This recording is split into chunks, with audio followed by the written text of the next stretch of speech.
نحمده ونصلي على رسوله الكريم فأما بعد أعوذ بالله من الشيطان الرجيم بسم الله الرحمن الرحيم رب اشرح لي صدري ويسر لي أمري واحلل عقدة من لساني يفقهوا قولي واجعل لي وزيرا من أهلي رب زدني علما اللهم فقهنا في الدين آمین یا رب العالمین اللہم صلی علی محمد وعلی آل محمد۔ آج ہمارا جو سبق ہے وہ ہے پارہ نمبر 11 سے۔ جو آیت ہم نے چوز کی ہے آج قرآن کے موتی لیے ہیں ہم نے پارہ نمبر 11 سے، سورہ یونس ہے، آیت نمبر 57، اور ہمارے سبق کا عنوان آج ہوگا قرآن دلوں کی شفا ہے۔ انشاءاللہ تعالی ہم آج اس کو دیکھیں گے تفصیل کے ساتھ کہ قرآن کے کس طرح دلوں کی شفا ہے۔ تو انشاءاللہ سٹارٹ کرتے ہیں۔ ٹھیک ہے جی، آیت ہے ہمارے پاس آج، اعوذ باللہ من الشیطان الرجیم بسم اللہ الرحمن الرحیم یا ایہا الناس قد جاءتکم موعظۃ من ربکم وشفاء لما فی الصدور وَهُدًى وَرَحْمَةٌ لِّلْمُؤْمِنِينَ۔ سب سے پہلے میں اس کا لفظی ترجمہ آپ کو پڑھ کے سناتی ہوں، تو پھر آپ نے مجھے بتانا ہے کہ کون کون سی صفات قرآن پاک کی ہیں جو اس آیت میں ہمیں ملتی ہیں۔ تو آیت کا ترجمہ لفظی ہے کہ یا ایھا الناس، اے لوگو جو، قد تحقیق جاءتکم آ چکی تمہارے پاس، موعظۃ ایک نصیحت، من ربکم تمہارے رب کی طرف سے، وشفاء اور شفا، لما اس کے لیے جو فی الصدور سینوں میں ہے، وہدن اور ہدایت، ورحمت اور رحمت، للمؤمنین ایمان والوں کے لیے۔ یعنی اے لوگو، بلا شبہ تمہارے رب کی جانب سے تمہارے پاس عظیم نصیحت آ گئی ہے، اور شفا ہے اس کے لیے جو دلوں میں ہے، اور مومنوں کے لیے ہدایت اور رحمت ہے۔ تھوڑی سی اگر آپ اس میں غور کریں گے تو آپ کو 4 صفات جو ہیں قرآن پاک کی اس میں دکھائی دیں گی۔ وہ کون کون سی ہیں؟ کسی کو کچھ آئیڈیا؟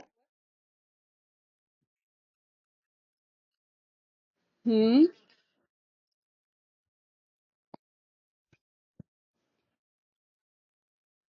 ہوں اچھا، اور کسی کو کچھ سمجھ آئی؟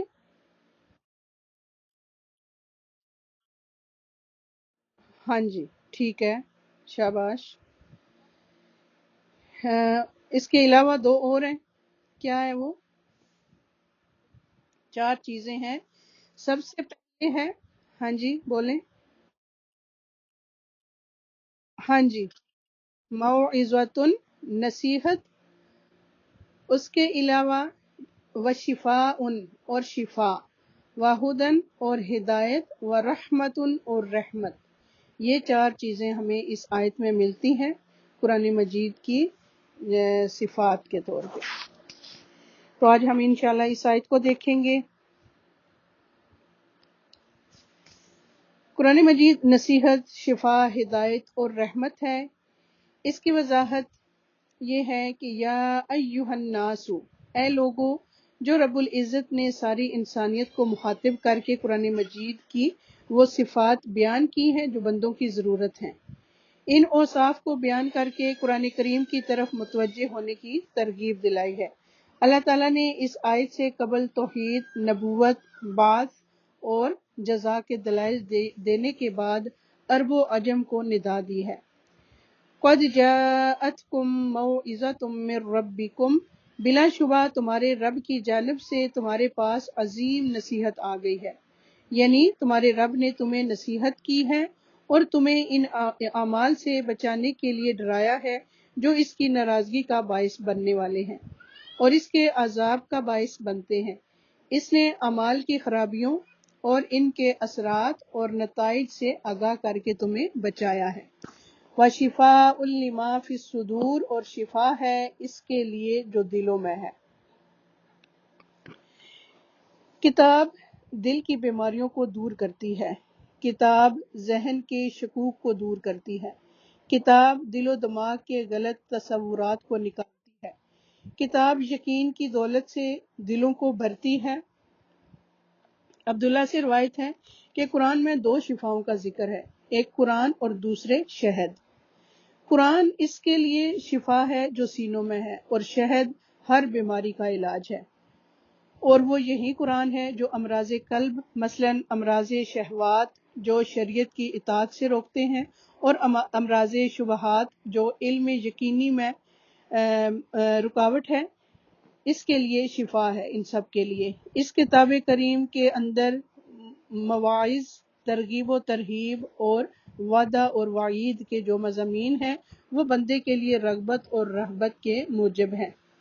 جب آپ اس قرآن کتاب کریم میں بھلائی کی طرف رغبت، برائی سے ڈر اور قرآن کے معنی میں بتکرار ایسا اسلوب پاتے ہیں تو یہ چیز اللہ تعالیٰ کی مراد کو نفس کی مراد پر مقدم رکھنے کی موجب بنتی ہے، اور بندہ مومن کے نزدیک اللہ تعالیٰ کی رضا شہوت نفس سے زیادہ محبوب بن جاتی ہے۔ اسی طرح اس کے اندر جو دلائل اور براہین ہیں ان کو اللہ تعالیٰ نے مختلف طریقوں سے ذکر کیا ہے اور انہیں بہترین اسلوب میں بیان کیا ہے، جو ایسے شبہات کو زائل کر دیتا ہے جو حق میں قادح ہیں، اور اس کے ذریعے سے قلب یقین کے بلند ترین مراتب پر پہنچ جاتا ہے، اور جب قلب اپنی بیماری سے صحت یاب ہو جاتا ہے اور وہ لباس عافیت کو زیب تن کر لیتا ہے تو جوارح اس کی پیروی کرتے ہیں، اس لیے کہ جوارح دل کی درستی سے درست رہتے ہیں۔ اگر دل فاسد ہو جاتا ہے تو جوارح بھی خرابی کا شکار ہو جاتے ہیں۔ اس کے علاوہ تھی وہدن اور ہدایت، یعنی حق اور خیر کے راستے کو باطل اور شر کے راستے سے واضح کرنا، وہدم و رحمت للمؤمنین، اور مومنوں کے لیے ہدایت اور رحمت ہے۔ پس ہدایت حق کے علم اور اس پر عمل کرنے کا نام ہے، اور رحمت سے مراد وہ بھلائی، احسان اور دنیاوی اور اخروی ثواب ہے جو ہدایت یافتہ انسان کو حاصل ہوتا ہے۔ تب معلوم ہوا کہ ہدایت جلیل ترین وسیلہ اور رحمت کامل ترین مقصود و مطلوب ہے۔ اس کی طرف صرف اہل ایمان ہی کو رہنمائی عطا ہوتی ہے، اور اہل ایمان ہی رحمت سے نوازے جاتے ہیں۔ جب بندہ مومن کو ہدایت حاصل ہوتی ہے اور اسے ہدایت سے جنم لینے والی رحمت سے نواز دیا جاتا ہے تو وہ سعادت، فلاح، نفع، کامیابی، فرحت اور سرور کے حصول میں کامیاب ہو جاتا ہے۔ مسلم کی ایک روایت ہے 1897 جس میں سیدنا عمر رضی اللہ تعالیٰ عنہ سے مروی ہے کہ نبی صلی اللہ علیہ وآلہ وسلم نے فرمایا، اللہ تعالیٰ اسی کتاب کے ذریعے لوگوں کو بلند کرتا ہے اور اسی کتاب کے ذریعے لوگوں کو پست اور ذلیل کرتا ہے۔ مسلم کی ایک اور روایت ہے 6228، اس میں سیدنا زید بن ارقم رضی اللہ تعالیٰ عنہ سے روایت ہے کہ رسول اللہ صلی اللہ علیہ وآلہ وسلم نے فرمایا، اللہ تعالیٰ کی کتاب میں ہدایت ہے اور روشنی ہے، جس نے اس کو مضبوطی سے پکڑے رکھا وہ ہدایت پر قائم ہو گیا، اور جس نے غفلت برتی وہ گمراہ ہو گیا۔ اور سیدنا زید بن ارقم رضی اللہ تعالیٰ عنہ کی دوسری روایت کے یہ الفاظ ہیں کہ اللہ تعالیٰ کی کتاب جو اللہ تعالیٰ کی رسی ہے، جو اس کی پیروی کرے گا ہدایت پر ہوگا اور جو اسے چھوڑے گا گمراہ ہو جائے گا۔ قرآن مجید دلوں کے شکوک و شبہات کو دور کر کے انہیں اطمینان دیتا ہے۔ قرآن مجید ہدایت اور رحمت کا ذریعہ ہے، مگر یہ انہی کو نصیب ہوتی ہے جن کا اس قرآن پر اور اس کے احکامات پر یقین ہے۔ رب العزت نے فرمایا سورہ بنی اسرائیل آیت نمبر 82 میں، وَنُنَزِّلُ مِنَ الْقُرْآنِ مَا هُوَ شِفَاءٌ وَرَحْمَةٌ لِّلْمُؤْمِنِينَ وَلَا يَزِيدُ الظَّالِمِينَ إِلَّا خَسَارًا، اور ہم اس قرآن میں سے تھوڑا تھوڑا نازل کرتے ہیں جو مومنوں کے لیے شفا اور رحمت ہے، اور جو ظالموں کو خسارہ کے سوا کسی چیز میں زیادہ نہیں کرتا۔ اسی طرح سورہ فصلت آیت نمبر 44 میں اللہ تعالیٰ فرماتے ہیں، وَلَوْ جَعَلْنَاهُ قُرْآنًا أَعْجَمِيًّا لَقَالُوا لَوْلَا فُصِّلَتْ آيَاتُهُ أَعْجَمِيٌّ وَعَرَبِيٌّ قُلْ هُوَ لِلَّذِينَ آمَنُوا هُدًى وَشِفَاءٌ وَالَّذِينَ لَا يُؤْمِنُونَ فِي آذَانِهِمْ وَقْرٌ وَهُوَ عَلَيْهِمْ عَمًى أُولَئِكَ يُنَادَوْنَ مِن مَّكَانٍ بَعِيدٍ، جس کا ترجمہ ہے، اور اگر ہم اس کو عجمی قرآن بناتے تو وہ کہتے کہ کیوں نہ اس کی آیات کھول کر بیان کی گئیں۔ کیا عجمی کلام اور عربی رسول آپ کہہ دیں کہ جو لوگ ایمان لاتے ہیں یہ قرآن ان کے لیے ہدایت اور شفا ہے، اور جو لوگ ایمان نہیں لاتے یہ ان کے کانوں میں بوجھ ہے اور وہ ان کے حق میں اندھا پن ہے۔ یہی لوگ ہیں جنہیں دور کی جگہ سے آواز دی جاتی ہے۔ قرآن مجید دلوں کو زندہ کرنے والی کتاب ہے۔ اس میں واقعات ہیں، گزشتہ قوموں کے حالات ہیں جو ہر دور کے لوگوں کے لیے نصیحت بنتے ہیں۔ قرآن مجید سلامتی کا راستہ دکھاتا ہے۔ گزشتہ اقوام میں سے جو لوگ سلامتی کے راستے پر چلے، ان انعام یافتہ لوگوں کی کامیابیوں اور اجر عظیم کے تذکرے کو بعد میں آنے والوں کے لیے سلامتی کے راستے پر چلنے کے لیے ان واقعات کو نصیحت کا سبب بناتا ہے۔ اس اعتبار سے قرآن مجید موعظہ ہے، یعنی نصیحت۔ قرآن مجید اللہ تعالیٰ کے غضب اور گمراہی سے بچانے والی رہنما کتاب ہے۔ اس میں مغضوب اور گمراہ لوگوں کے واقعات ہیں۔ ان کے انجام کے تذکرے سے یہ بعد میں آنے والوں کے لیے نصیحت ہے۔ قرآن مجید انسان کے لیے تب نصیحت بنتا ہے جب وہ اس کو اپنے لیے نصیحت بنانے کا ارادہ کر لے۔ جب انسان کی فکر درست ہو تو قرآن مجید نصیحت بنتا ہے۔ جو انسان اپنے سوچنے سمجھنے کی صلاحیت کو بگاڑ لیتا ہے، قرآن مجید اس کے لیے نصیحت نہیں بنتا۔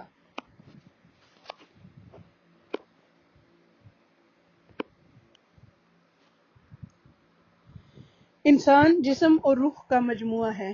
جسم زمینی اجزاء سے بنا ہے، اس کی خوراک بھی زمین سے آتی ہے، جبکہ روح آسمان سے آتی ہے اور اس کی غذا بھی آسمان سے آئی ہے۔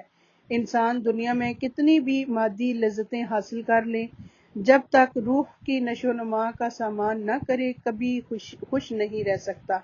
جس طرح جسم بیمار ہوتا ہے اسی طرح روح بھی بیمار ہوتی ہے۔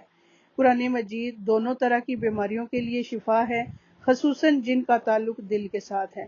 نصیحت اور شفا پوری انسانیت کے لیے ہے اور ہدایت اور رحمت اس کے لیے ہے جو ایمان لائے۔ موعظۃ، وہ واعظ جو دلوں کو نرم کر دے، یعنی اے لوگو تمہارے پاس قرآن آ چکا ہے جو تمہیں کچھ چیزوں کا حکم دیتا ہے اور تمہیں کچھ چیزوں سے منع کرتا ہے اور تمہارے دلوں کو نرم کرتا ہے، اور اس کی وجہ سے تمہارے احوال کی اصلاح ہوتی ہے۔ یہ تمہارے پاس تمہارے رب کی طرف سے اتارا ہوا ہے۔ قرآن کی 4 صفات اس کی خصوصیات کی بنیادی اصول ہیں۔ قرآن مجید کی 4 صفات کون سی ہیں جو ہم نے پہلے بھی ڈسکس کی تھی؟ موعظۃ وشفاء لما فی الصدور وہدی اور ورحمۃ للمؤمنین۔ موعظۃ نصیحت، وشفاء لما فی الصدور سینوں کی بیماریوں کے لیے شفا، وہدی اور ہدایت، ورحمۃ للمؤمنین مومنوں کے لیے رحمت۔ موعظہ کیا ہے؟ موعظہ ایسی نصیحت کو کہتے ہیں جو انسان کی توجہ دنیا کی مشغولیت سے ہٹا کر اللہ تعالیٰ کی یاد اور آخرت کے دن کی طرف متوجہ کرے، اور اس سے دلوں میں رقت، دنیا سے بے رغبتی اور آخرت سے لگاؤ پیدا ہو۔ دوسرے نمبر پہ وشفاء لما فی الصدور، یہ قرآن دلوں کی بیماریوں مثلاً شرک اور کفر کا عقیدہ، حسد، بغض، خود غرضی، بخل، لالچ وغیرہ کے لیے شفا کا کام دیتا ہے۔ جو شخص قرآن پڑھتا اور اس پر عمل کرتا ہے یہ بیماریاں اس کے دل سے دور ہو جاتی ہیں۔ تیسرے نمبر پہ وہدی، قرآن انسان کی زندگی کے تمام شعبوں میں اس کی پوری رہنمائی کرتی ہے۔ وہ ہر فرد کے الگ الگ حقوق متعین کرتا ہے اور ایسے قوانین بتلاتا ہے جس سے فرد، معاشرہ اور حکومت میں سے کسی کے حقوق مجروح بھی نہ ہوں اور کسی دوسرے پر زیادتی بھی نہ ہو۔ چوتھے نمبر پہ ورحمۃ للمؤمنین، یہ اس کی چوتھی صفت ہے کہ جو شخص قرآن پر عمل پیرا ہوتا ہے یا جو معاشرہ یا حکومت اس کی اتباع کرتی ہے، اس پر اس دنیا میں بھی اللہ کی رحمتوں کا نزول ہوتا ہے اور آخرت میں بھی۔ قرآن میں شفا، ہدایت اور رحمت ہے۔ وشفاء لما فی الصدور، یعنی قرآن شک، منافقت، اختلاف اور مخالفت جیسی بیماریوں کے لیے شفا ہے۔ وہدی، یعنی ان کے لیے رہنمائی ہے جو اس کی پیروی کرتے ہیں۔ ورحمۃ، یعنی نعمت ہے۔ للمؤمنین، اللہ تعالیٰ نے رحمت کو مومنوں کے ساتھ اس لیے خاص کیا ہے کیونکہ وہی ایمان کے ساتھ فائدہ اٹھانے والے ہیں۔ قرآن ایمان والوں کے لیے شفا اور رحمت اور ظالموں کے لیے باعث خسارہ ہے۔ سورہ الاسراء آیت نمبر 82 میں اللہ تعالیٰ فرماتے ہیں وَنُنَزِّلُ مِنَ الْقُرْآنِ مَا هُوَ شِفَاءٌ وَرَحْمَةٌ لِّلْمُؤْمِنِينَ وَلَا يَزِيدُ الظَّالِمِينَ إِلَّا خَسَارًا، اور ہم قرآن میں جو کچھ نازل کرتے ہیں وہ مومنوں کے لیے تو شفا اور رحمت ہے، مگر یہ ظالموں کے خسارہ میں اضافہ ہی کرتا ہے۔ مجاہد اور قتادہ کہتے ہیں جو بھی قرآن کے ساتھ مجلس اختیار کرتا ہے تو جب وہ اٹھ کر جاتا ہے تو یا وہ اضافے کے ساتھ اٹھتا ہے یا کمی کے ساتھ اٹھتا ہے۔ یہ اللہ کا وہ فیصلہ ہے جو اس نے فیصلہ کیا ہے کہ یہ ایمان والوں کے لیے سراسر شفا اور رحمت ہے، اور وہ ظالموں کو خسارے کے سوا کسی چیز میں زیادہ نہیں کرتا۔ قرآن مومن کے لیے شفا اور ہدایت اور غیر مومن کے لیے بوجھ ہے، جیسا کہ ہم نے سورہ فصلت میں پڑھا تھا آیت نمبر 44 میں۔ اسی طرح یا ایھا الناس قد جاءتکم موعظۃ من ربکم، قرآن میں نصیحت، یعنی قرآن میں ایسی چیز ہے کہ جو اس کو پڑھتا ہے اور اس کے معنی کو پہچان لیتا ہے وہ اس کے ساتھ نصیحت حاصل کر لیتا ہے۔ وعظ سے مراد انجام کو یاد کروانا ہے، چاہے وہ رغبت دلانے کی صورت میں ہو یا ڈرانے کی صورت میں ہو، اور وعظ ڈاکٹر کی طرح ہوتا ہے، وہ مریض کو ایسی چیز سے منع کرتا ہے جو اس کے لیے نقصان دہ ہوتی ہے۔ قرآن کا فواحش اور منکرات سے منع کرنا، اللہ تعالیٰ کا قرآن کو الذکر کہنا، جیسا کہ سورہ الحجر آیت نمبر 9 میں ہے اِنَّا نَحْنُ نَزَّلْنَا الذِّکْرَ وَإِنَّا لَهُ لَحَافِظُونَ، بے شک ہم نے ہی یہ نصیحت نازل کی ہے اور بے شک ہم اس کی ضرور حفاظت کرنے والے ہیں۔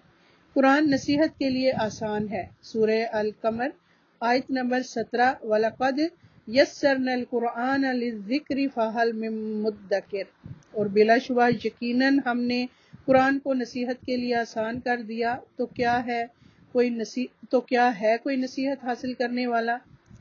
اس کے بارے میں ابن قیم رحمۃ اللہ علیہ کہتے ہیں کہ قرآن کا نصیحت کے لیے آسان ہونا یہ آسانی کی کئی اقسام پر مشتمل ہے۔ پہلی، اس کے الفاظ کو حفظ کرنے کے لیے آسان بنانا۔ دوسری، اس کے معنی کو فہم حاصل کرنے کے لیے آسان بنانا۔ تیسری، اس کے عوامن اور منہیات پر عمل کرنے کے لیے آسان بنانا۔ اس کے علاوہ تمام جہان والوں کے لیے نصیحت ہے، سورہ القلم آیت نمبر 52 میں ہے وَمَا هُوَ إِلَّا ذِکْرٌ لِّلْعَالَمِينَ، حالانکہ وہ تمام جہانوں کے لیے نصیحت کے علاوہ کچھ بھی نہیں۔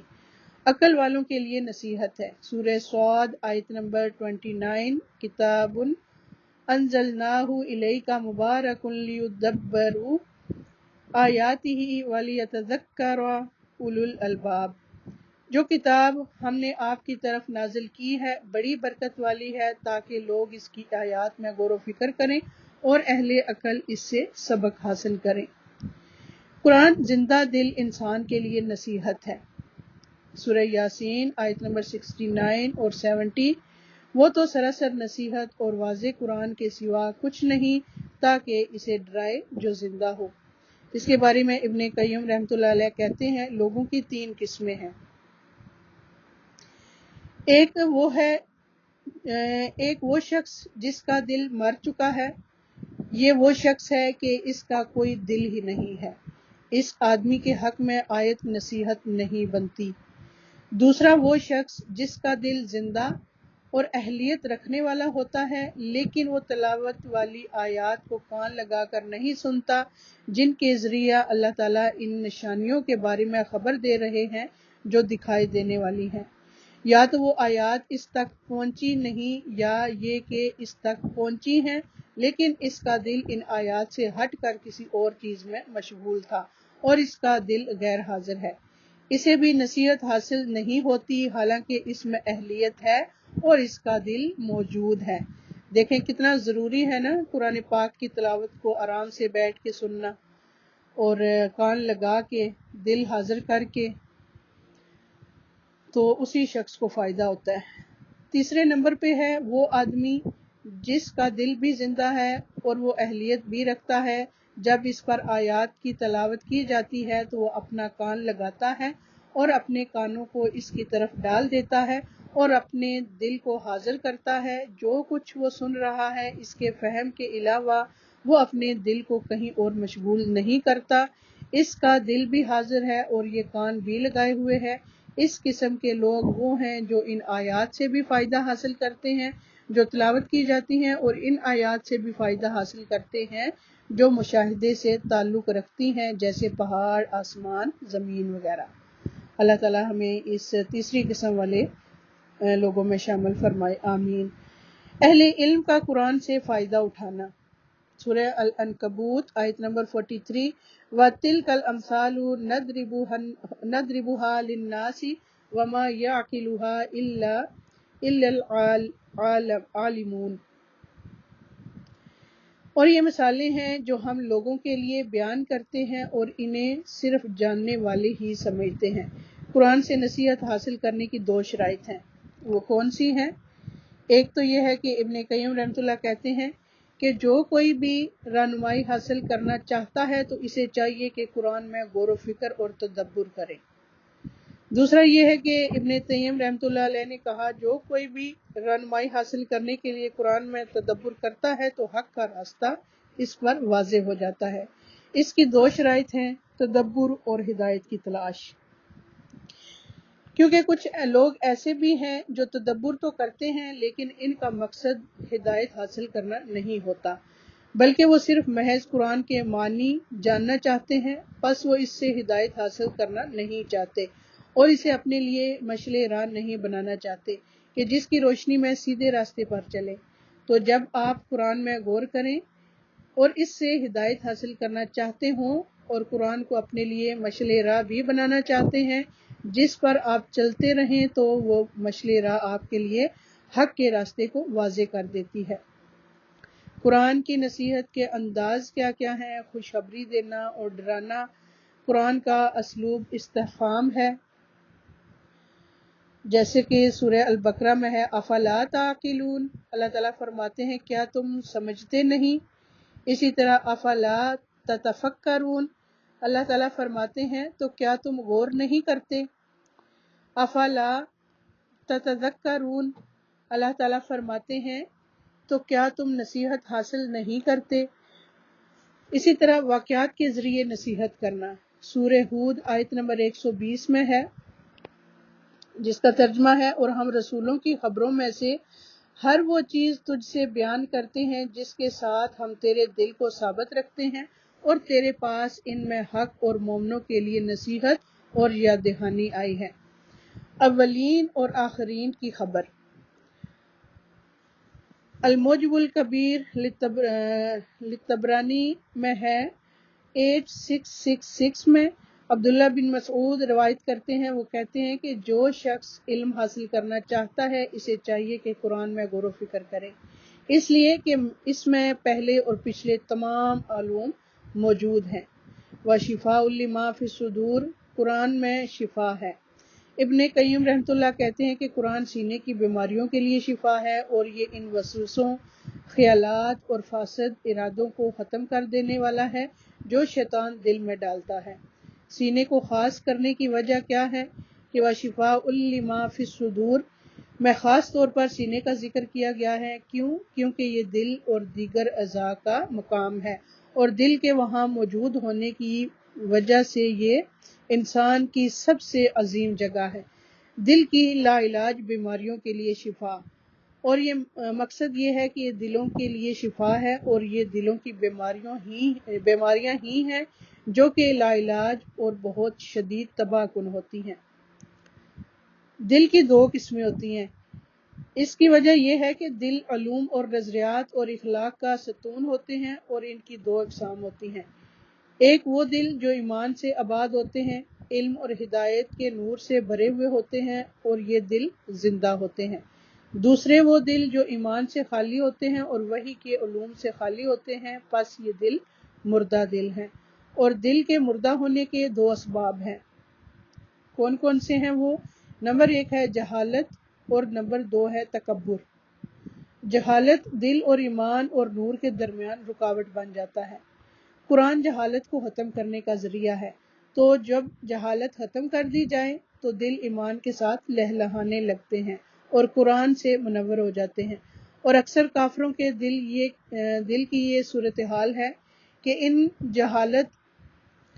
ان کے دل اور ایمان نور کے درمیان رکاوٹ بن چکی ہے۔ اللہ تعالیٰ نے اس کے بارے میں فرمایا ہے بل اکثرهم لا يعلمون الحق فهم معرضون، سورہ الانبیاء آیت نمبر 24۔ ترجمہ ہے بلکہ ان کے اکثر حق کو نہیں جانتے سو وہ منہ پھیرنے والے ہیں۔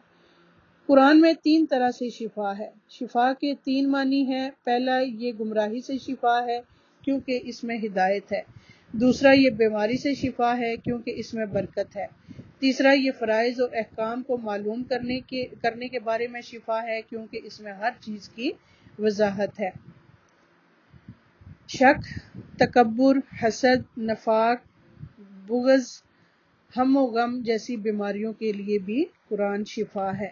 انہ شفاء لما فی الصدور، یہ دلوں کی شک کی بیماری کے لیے اور حق کے انکار اور حق سے تکبر کرنے اور مخلوق پر تکبر کرنے کی بیماری کے لیے شفا ہے، کیونکہ یہ سینوں میں موجود ریاکاری، نفاق، حسد، کینہ، بغض اور مومنوں کے لیے عداوت کی بیماریوں کی شفا ہے، اور یہ سینے کی بیماریوں جیسا کہ پریشانی، غم اور بے قراری کے لیے بھی شفا ہے۔ دلوں کے لیے قرآن سے بڑھ کر زیادہ تاثیر والی شفا اور کوئی نہیں ہے، اور کوئی وعظ قرآن کے وعظ سے زیادہ مؤثر نہیں ہے، اور کوئی نصیحت اس کی نصیحت سے زیادہ قوی نہیں ہے، اور جو قرآن کے بغیر کسی اور سے اکتفا کرتا ہے وہ گمراہ ہو جاتا ہے، اور جو قرآن سے نصیحت حاصل نہ کرے تو اس کے لیے کوئی اور نصیحت کرنے والا نہیں ہو سکتا۔ قرآن روحانی بیماریوں کے ساتھ ساتھ جسمانی بیماریوں کے لیے بھی شفا کا باعث ہے۔ قرآن جسمانی بیماریوں کے لیے بھی ویسے ہی شفا ہے جیسا کہ دل کی بیماریوں کے لیے۔ قرآن میں ہر بیماری کا علاج موجود ہے۔ ابن قیم رحمۃ اللہ کہتے ہیں دلوں اور جسموں کی بیماریوں میں سے کوئی بیماری ایسی نہیں ہے جس کا علاج اور اس کے سبب کی طرف رہنمائی کا ذریعہ قرآن میں موجود نہ ہو۔ قرآن کے ہر حرف میں شفا ہے۔ سورہ الاسراء آیت نمبر 82 میں ہے وَنُنَزِّلُ مِنَ الْقُرْآنِ مَا هُوَ شِفَاءٌ، اور ہم قرآن میں ہم جو کچھ بھی نازل کرتے ہیں وہ مومنوں کے لیے تو شفا ہے۔ اس کا معنی ہے کہ ہم نے قرآن کو بطور شفا نازل کیا ہے کیونکہ اس میں موجود ہر حرف شفا دیتا ہے، اور قرآن سے شفا حاصل کرنا صرف اس کے بعض حصے کے ساتھ مخصوص نہیں ہے۔ کسی بھی قسم کی بیماری رب کے کلام کا مقابلہ نہیں کر سکتی۔ یہ وہ کلام ہے کہ اگر پہاڑوں پر نازل ہو جاتا تو اس کے ٹکڑے ٹکڑے ہو جاتے، اور اگر زمین پر نازل ہو جاتا تو اس کو بھی ریزہ ریزہ کر دیتا۔ مکمل یقین سے ہی قرآن سے شفا حاصل ہوتی ہے۔ ہر ایک اس سے شفا حاصل کرنے کی اہلیت نہیں رکھتا، اور نہ ہی ہر ایک کو اس سے شفا حاصل کرنے کی توفیق دی جاتی ہے۔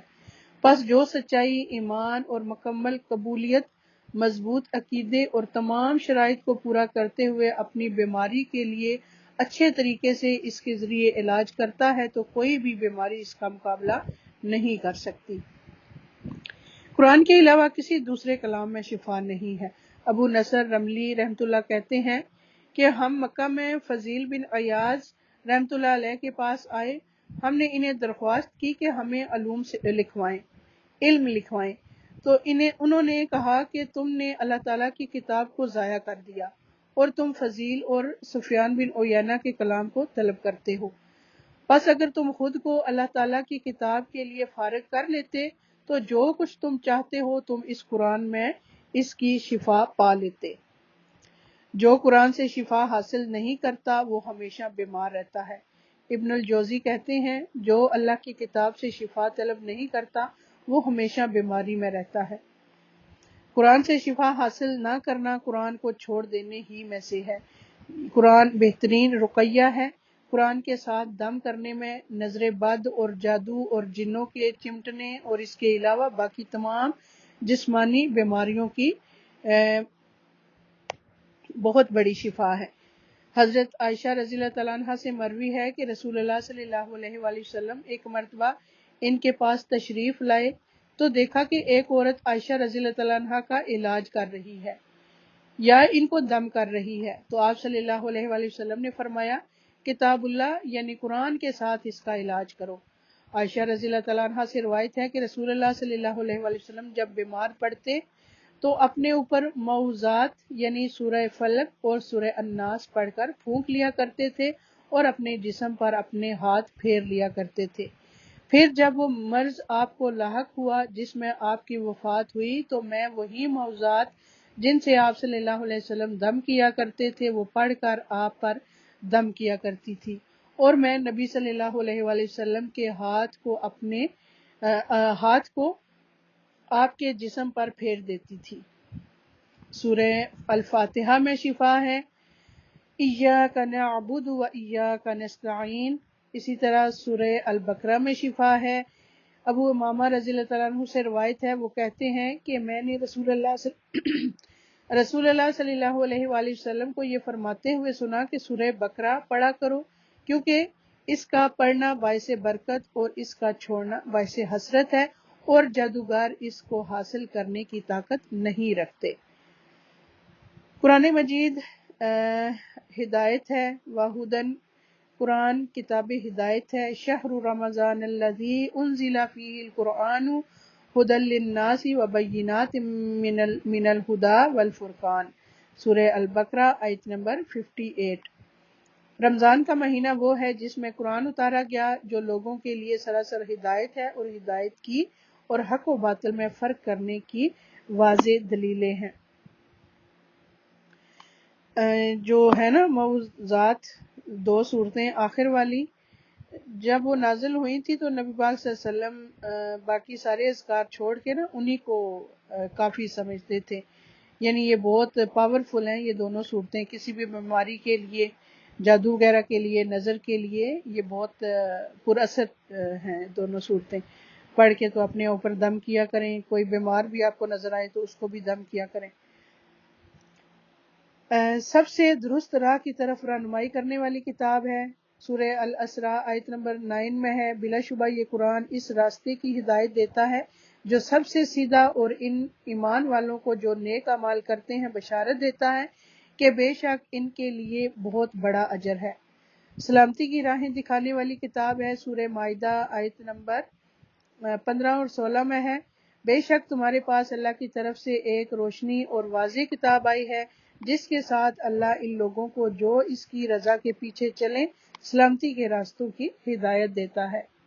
زندگی کے ہر معاملے کی طرف رہنمائی دینے والی کتاب ہے، سورہ النحل آیت نمبر 89، جس کا ترجمہ ہے، اور ہم نے تجھ پر یہ کتاب نازل کی اس حال میں کہ ہر چیز کا واضح بیان ہے اور فرما برداروں کے لیے ہدایت اور رحمت اور خوشخبری ہے۔ قرآن میں ہدایت اور نور ہے۔ زید رضی اللہ تعالیٰ عنہ سے مروی ہے کہ رسول اللہ صلی اللہ علیہ وآلہ وسلم نے فرمایا، اگر ہو اے لوگو، میں ایک انسان ہوں، قریب ہے کہ میرے رب کا بھیجا ہوا میرے پاس آئے تو میں اسے قبول کروں، اور میں تم میں 2 بھاری چیزیں چھوڑے جا رہا ہوں، ان میں سے پہلی اللہ تعالیٰ کی کتاب ہے جس میں ہدایت اور نور ہے، تو تم اللہ کی کتاب کو پکڑے رکھو اور اس کے ساتھ مضبوطی سے جڑے رہو، اور آپ نے اللہ تعالیٰ کی کتاب پر بہت زور دیا اور اس کی خوب رغبت دلائی۔ پھر آپ نے فرمایا، دوسری چیز میرے اہل بیت ہیں، میں تم لوگوں کو اپنے اہل بیت کے بارے میں اللہ تعالیٰ کی یاد دلاتا ہوں، میں تم لوگوں کو اپنے اہل بیت کے بارے میں اللہ تعالیٰ کی یاد دلاتا ہوں، میں تم لوگوں کو اپنے اہل بیت کے بارے میں اللہ تعالیٰ کی یاد دلاتا ہوں، 3 بار فرمایا۔ یہ صحیح مسلم کی روایت ہے 6378۔ اسی طرح قرآن کی تعلیم کی بدولت روشنی اور فرقان ملنا، سورہ الطلاق آیت نمبر 11 میں ہے، ایک ایسا رسول جو تمہیں اللہ کی واضح آیات پڑھ کر سناتا ہے تاکہ ایمان لانے والوں اور نیک عمل کرنے والوں کو تاریکیوں سے نکال کر روشنی کی طرف لائے۔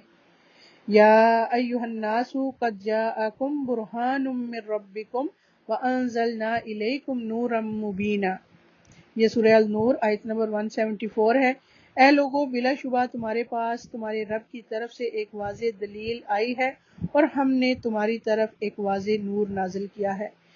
قرآن کی بدولت حکمت اور دانائی ملتی ہے۔ کعب رضی اللہ تعالیٰ عنہ بیان کرتے ہیں، قرآن کو لازم پکڑ لو کیونکہ وہ عقل کی تیزی، حکمت کی روشنی اور علم کا سرچشمہ ہے، اور رحمان کی طرف سے نازل ہونے والی کتابوں میں سب سے نئی کتاب ہے۔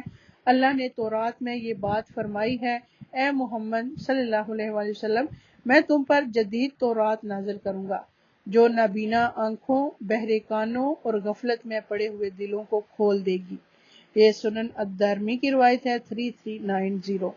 اسی طرح گناہوں سے بچانے کا ذریعہ ہے۔ شیخ الاسلام ابن تیمیہ کہتے ہیں، جب انسان قرآن پڑھے اور اس میں غور و فکر کرے تو یہ ان قوی اسباب میں سے ایک سبب ہے جو انسان کو نافرمانیوں یا ان میں سے بعض سے روک لینے والی ہے۔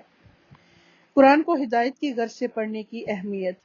قرآن کے نزول کا مقصد کیا تھا کہ سورہ سواد آیت نمبر 29 سے پتہ چلتا ہے کہ جو کتاب ہم نے آپ کی طرف نازل کی ہے بڑی برکت والی ہے تاکہ لوگ اس کی آیات میں غور و فکر کریں اور اہل عقل اس سے سبق حاصل کریں۔ حسن بصری رحمۃ اللہ کہتے ہیں کہ قرآن اس لیے نازل کیا گیا تاکہ اس پر غور و فکر کیا جائے اور اس پر عمل کیا جائے، لیکن لوگوں نے محض اس کی تلاوت کو اپنا عمل بنا لیا۔ نزول قرآن کا مقصد صرف تلاوت کرنا نہیں ہے۔ ابن قیم کہتے ہیں کہ جہاں تک قرآن میں غور و فکر کرنے کا سوال ہے تو اس سے مراد ہے کہ دل کی نگاہوں کو اس کے معنی کے اوپر خوب گاڑ دینا اور اس کے تدبر اور اس کے سمجھنے میں اپنی تمام فکر کو یکجا کر لینا، اور قرآن کی نازل ہونے کا یہی مقصد ہے، محض تلاوت مقصد نہیں ہے جو فہم اور تدبر کے بغیر ہو۔ اللہ تعالیٰ کا قرآن میں تدبر کرنے کا حکم دینا، قرآن پر تدبر سے ہی ہدایت ملنا۔ ابن تیمیہ کہتے ہیں، جو ہدایت کی غرض سے قرآن میں تدبر کرتا ہے اس کے لیے حق کا راستہ واضح ہو جاتا ہے۔ تدبر نہ کرنے والوں کی مذمت ہے سورہ محمد آیت نمبر 24 میں، تو کیا وہ قرآن میں غور نہیں کرتے یا ان کے دلوں پر قفل پڑے ہوئے ہیں؟ قرآن کی محض تلاوت کرنے اور اس پر عمل نہ کرنے والے کی سزا۔ رسول اللہ صلی اللہ علیہ وآلہ وسلم نے فرمایا، میں معراج کی رات ایسے لوگوں پر گیا جن کے ہونٹ آگ کی کینچیوں سے کاٹے جا رہے ہیں، جب بھی وہ کاٹے جاتے تھے وہ مکمل ہو جاتے تھے۔ میں نے پوچھا کہ اے جبرائیل، یہ کون لوگ ہیں؟ انہوں نے کہا، یہ آپ کی امت کے وہ خطباء ہیں جو اس چیز کو کہتے تھے جس کو خود نہیں کرتے تھے، اور جو کتاب اللہ کو پڑھتے تھے لیکن اس پر عمل نہیں کرتے تھے۔ استغفر اللہ۔ قرآن سے منہ موڑنے والوں کی سزا۔ سورہ الجاثیہ آیت نمبر 8، جو اللہ کی آیات سنتا ہے جبکہ اس کے سامنے پڑھی جاتی ہیں پھر وہ تکبر کرتے ہوئے اڑا رہتا ہے گویا اس نے وہ نہیں سنی، سو اسے دردناک عذاب کی بشارت دے دو۔ قیامت کے دن رسوائی کا سبب بنے گا۔ قرآن سے غفلت برتنے والے کے لیے سزا ہے۔ نبی صلی اللہ علیہ وآلہ وسلم نے خواب بیان کرتے ہوئے فرمایا، جس کا سر پتھر سے کچلا جا رہا تھا وہ قرآن کا حافظ تھا، مگر وہ اس قرآن سے غافل ہو گیا اور فرض نماز پڑھے بغیر سو جایا کرتا تھا۔ یہ صحیح بخاری کی روایت ہے 1143۔ وَرَحْمَةٌ لِّلْمُؤْمِنِينَ، قرآن رحمت ہے۔ رحمت سے مراد وہ بھلائی، احسان اور دنیاوی اور اخروی ثواب ہے جو ہدایت یافتہ انسان کو حاصل ہوتی ہے۔ پس معلوم ہوا کہ ہدایت جلیل ترین وسیلہ اور رحمت کا کامل ترین مقصود اور مطلوب ہے۔ اس کی طرف صرف اہل ایمان ہی کو رہنمائی حاصل ہوتی ہے اور اہل ایمان ہی رحمت سے نوازے جاتے ہیں۔ صرف ایمان والوں کے لیے رحمت ہے۔ اللہ تبارک و تعالیٰ نے اسے مومنوں کے لیے رحمت بنایا ہے اور ان لوگوں کے لیے رحمت نہیں بنایا جو اس کا انکار کرتے ہیں۔ جو اس کا انکار کرتا ہے یہ قرآن اس کے لیے اندھے پن کا سبب ہے، اور اس کے ساتھ کفر کرنے کی سزا یہ ہے کہ وہ آخرت میں بھڑکتی ہوئی آگ میں ہمیشہ رہے گا۔ کتاب کو تھامنے والوں کا اللہ تعالیٰ کی رحمت میں داخل کرنا، قرآن سے اللہ کی رحمت ملنا، تلاوت قرآن کی وجہ سے رحمت کا گروہ کو ڈھانپ لینا۔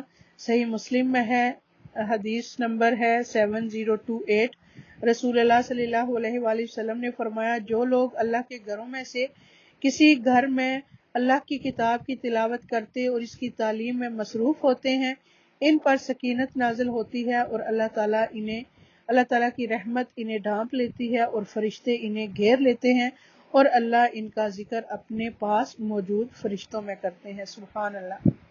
اس کے علاوہ اللہ کی رحمت کی بدولت گھروں سے شیاطین بھاگ جاتے ہیں، قرآن کی بدولت جان و مال اور اولاد میں برکت ملتی ہے، رفعت اور بلندی ملتی ہے، دنیا میں بھی عزت ملتی ہے، دنیا اور آخرت میں نجات ملتی ہے اور بے پناہ اجر ملتا ہے۔ قرآن کی بدولت مطلوبہ چیز کا حصول آسان ہو جاتا ہے۔ امام ابراہیم مقدسی اپنے شاگرد عباس بن عبد الدائم رحم اللہ کو وصیت کرتے تھے کہ قرآن کی کثرت سے تلاوت کرو اور اسے ترک نہ کرو، تو تم جو طلب کرنا چاہتے ہو وہ تمہارے لیے اتنا ہی آسان ہو جائے گا جتنی تم قرات کرو گے۔ سبحان اللہ۔ قرآن قبر کے عذاب سے حفاظت کا ذریعہ ہے۔ سنن ابن ماجہ میں ہے کہ رسول اللہ صلی اللہ علیہ وآلہ وسلم نے فرمایا، قیامت کے دن قرآن ایسے مرد کی شکل میں آئے گا جس کا رنگ اڑا ہوا ہوگا اور اپنے پڑھنے والے سے کہے گا، میں وہی ہوں جس نے تجھے رات کو بیدار رکھا اور دن میں تجھے پیاسا رکھا۔ تو یہ صحابہ کا معمول تھا، دن میں کتنے مصروف تھے نا، کیسی کیسی ان پہ تھی پریشانیاں اور کتنی مصروفیت تھی ان کی، تو لیکن پھر بھی وہ رات کو اٹھ کے اپنے نوافل میں قرآن پڑھنا نہیں بھولتے تھے۔ اور ایسے جڑے جڑے گھر ہوتے تھے کہ ایک سے دوسرے گھر میں آواز آسانی سے چلی جاتی تھی، یعنی اگر کوئی گلیوں میں گشت کر رہا ہوتا تھا تو بآسانی ان کی آواز سن سکتا تھا۔ سبحان اللہ۔ اللہ تعالی ہمیں بھی توفیق عطا فرمائے کہ ہم راتوں کو اٹھ کے اپنی نمازوں میں قرآن پڑھیں، قیام لمبے کریں، آمین۔ قیامت کے دن قرآن کا سفارشی بن کر آنا، بندے پر سایہ کرنا، قیامت کے دن گواہی دینے والا، قاری قرآن کے لیے عزت کا تاج اور اللہ کی رضامندی، والدین کے سر پر نور کا تاج پہنانے کا باعث اور قرآن پڑھنے والوں کا جنت میں مقام ہونا۔ اس کے بارے میں دعا بھی ہے، اللہ تعالیٰ سے ہدایت اور رحمت مانگنا، ربنا لا تزغ قلوبنا بعد اذ ہدیتنا وہب لنا من لدنک رحمہ انک انت الوہاب۔ اے ہمارے رب، جب تو نے ہمیں ہدایت دے دی ہے تو ہمارے دلوں کو ٹیڑھا نہ کر اور ہمیں اپنی طرف سے رحمت عطا کر، بے شک تو بہت زیادہ عطا کرنے والا ہے۔ اللہ سے دعا مانگنا کہ قرآن کو میرے سینے کی بہار اور غموں کو دور کرنے کا ذریعہ بنا دے۔ اللہم انی عبدک وابن عبدک وابن امتک ناصیتی بیدک ماض فی حکمک عدل فی قضاؤک اسألک بکل اسم هو لک سمیت بہ نفسک او علمتہ احدا من خلقک او انزلتہ فی کتابک او استأثرت بہ فی علم الغیب عندک ان تجعل القرآن ربیع قلبی ونور صدری وجلاء حزنی وذہاب ہمی وغمی، جس کا ترجمہ ہے کہ اے اللہ، میں تیرا بندہ ہوں، تیرے بندے کا بیٹا اور تیری باندی کا بیٹا، میری پیشانی تیرے ہاتھ میں ہے، میری ذات پر تیرا حکم ہی چلتا ہے، میری ذات کے متعلق تیرا فیصلہ عدل و انصاف والا ہے۔ میں تجھے تیرے ہر اس نام کا واسطہ دے کر کہتا ہوں جو تو نے اپنے لیے خود تجویز کیا یا اپنی مخلوق میں سے کسی کو وہ نام سکھایا یا اسے اپنی کتاب میں نازل فرمایا یا اپنے پاس علم غیب میں ہی اسے محفوظ رکھا، کہ تو قرآن کو میرے دل کی بہار، سینے کا نور، غم میں روشنی اور پریشانی کی دوری کا ذریعہ بنا دے۔ آمین یا رب العالمین۔ کرنے کے کام کیا ہیں ہمارے؟ کہ قرآن سے زیادہ تعلق جوڑیں، اللہ کے خاص لوگ بنیں، قرآن سنتے وقت دل، سوچ اور عقل کو حاضر رکھیں، قرآن کو عبرت اور نصیحت کے لیے پڑھیں، اکیلے بیٹھ کر قرآن کے ساتھ وقت گزاریں اور اس پر غور و فکر کریں، مل کر قرآن پڑھیں، قرآن کو عمل کرنے کے لیے سیکھیں، قرآن کے حروف کے ساتھ ساتھ اس کی حدود کا خیال رکھیں، اپنے عمل سے قرآن کی تصدیق کریں، جتنا بھی علم حاصل ہو جائے اس کو آگے پہنچائیں، قرآن پڑھنے کے باوجود سنگ دل لوگ نہ بنیں۔ سلف صالحین کا عمل کے لیے قرآن سیکھنا۔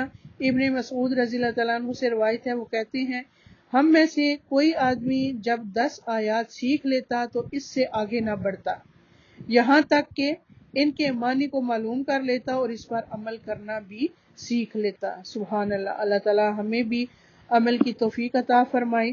وآخر ودعوانا ان الحمد للہ رب العالمین۔